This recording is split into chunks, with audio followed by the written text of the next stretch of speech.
आज आपण आप्पे बनवणार आहेत। आप्प्यांसाठी आपण घेतलेले आहेत 1 किलो तांदूळ आणि 100 ग्राम उडदाची डाळ, 100 ग्राम चण्याची डाळ आणि 100 ग्राम मुगाची डाळ अशी डाळ घेतलेली आहे। आता या दोन्ही गोष्टी स्वच्छ धुवून आणि भिजवून 7-8 तास भिजत ठेवायचे आहेत।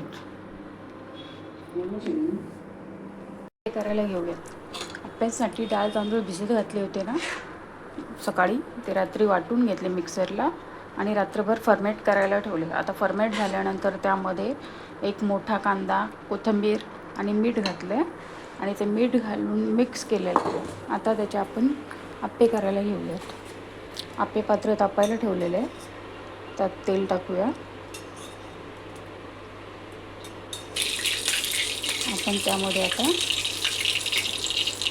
आप्प्यांचे पीठ टाकूया, बॅटर टाकूया।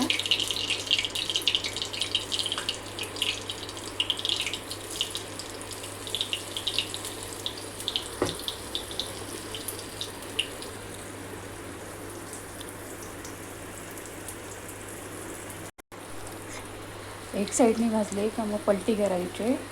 हे बघा, आपले आप्पे रेडी आहेत।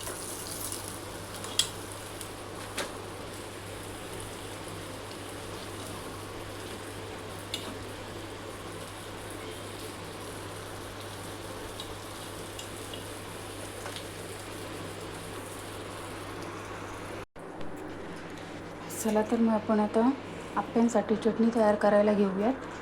ओलं खोबरं घेतलेलं आहे, हिरव्या मिरच्या घ्यायच्या, सफेद फुटाण्याची डाळ घ्यायची 2 चमचे आणि 1 इंच अद्रकचा तुकडा, एवढं सगळं आता आणि थोडंसं मीठ, हे सगळं आता वाटून घेऊया। आणि वाटून झाल्यानंतर आता राई, कढीपत्ता याची फोडणी द्यायची। आपले आप्पे अशा प्रकारे तयार झालेले आहेत। जर रेसिपी आवडली तर पेजला लाईक, शेअर आणि फॉलो करायला विसरू नका। थँक्यू।